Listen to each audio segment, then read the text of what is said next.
বিসমিল্লাহির রহমানির রহিম। আসসালামু আলাইকুম viewers, welcome to my channel Samia's রেসিপিতে। আশা করি সবাই ভালো আছেন। দূরে এবং কাছে যেখান থেকে ভিডিওটা দেখছেন সবাইকে জানাই আন্তরিক অভিনন্দন ও ভালোবাসা। আজকে আমি আপনাদেরকে মজাদার একটা স্ন্যাক রেসিপি করে দেখাবো। আশা করছি ইনশাল্লাহ আপনাদের ভালো লাগবে। যাদের কাছে রেসিপি ভালো লাগবে তারা অবশ্যই পেজ ফলো করে আমার পাশে থাকবেন। ভিডিও ভালো লাগলে অবশ্যই সবার সাথে শেয়ার করে নেবেন।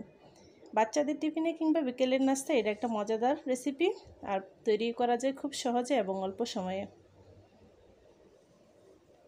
প্রথমে আমি পুরটা বানিয়ে নেব। তার জন্য নিয়ে নিলাম এখানে সিদ্ধ চিকেন, সিদ্ধ আলু, পেঁয়াজ বেরেস্তা, কাঁচামরিচ কুচি, স্বাদ মতো লবণ, হাফ চামচ মরিচের গুঁড়া, হাফ চামচ জিরের গুঁড়া, হাফ চামচ গরম মশলা আর হাফ চামচ হলুদের গুঁড়া। এখন সবগুলো উপকরণ আমি মিশিয়ে নেব। তারপর হাত দিয়ে মেখে আমি একটা ডো বানিয়ে নেব।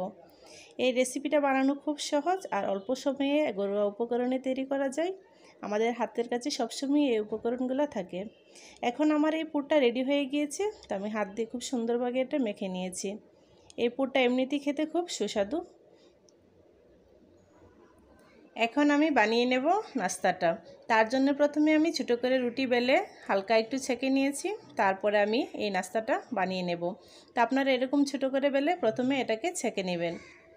এভাবে রুটিটা ছেঁকে নেওয়া হলে উপরটা খুবই ক্রিস্পি হয় আর খেতে খুবই দারুণ লাগে।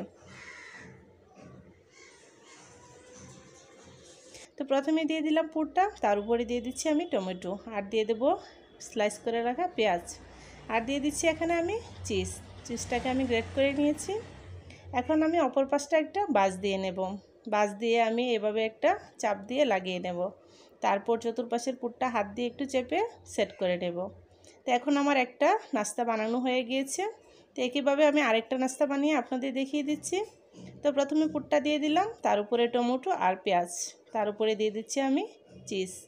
একইভাবে সবগুলো নাস্তা আমি বানিয়ে নেব। এই নাস্তাটা খেতে খুবই সুস্বাদু, উপরটা ক্রিস্পি আর ভিতরটা পুরের ঠাসা। তা আপনারা অবশ্যই বাচ্চাদের টিফিনে এবং বিকেলের নাস্তায় এই রেসিপিটা ট্রাই করতে পারেন। তো একইভাবে সবগুলো নাস্তা বানিয়ে নিয়েছি আমি। তো এখন বাজার জন্য চুলাতে চলে যাব। তো চুলাতে একটা তাওয়া বসিয়ে দিলাম। তো এই নাস্তাটা ভাজার জন্য বেশি পরিমাণ তেলের প্রয়োজন নেই, অল্প তেলেই এই নাস্তাটা ভাজা যায়। এখন দিয়ে দিয়েছি আমি অল্প পরিমাণে তেল, আর দিয়ে দেবো আমি তৈরি করে রাখা এই নাস্তাটা। এখন আমি চুলার আঁচটা মিডিয়াম হিটে রেখে এই নাস্তাটা ভেজে নেব। একটা পার্ট যখন খুব সুন্দর একটা কালার চলে আসবে আর মুচমুচে হবে, তখন আমি অপর পাশটা উল্টে দেব। তো এখন আমি এইভাবে হাত দিয়ে উল্টে দিচ্ছি। তো একইভাবে আমি সবগুলা নাস্তায় ভেজে নেব।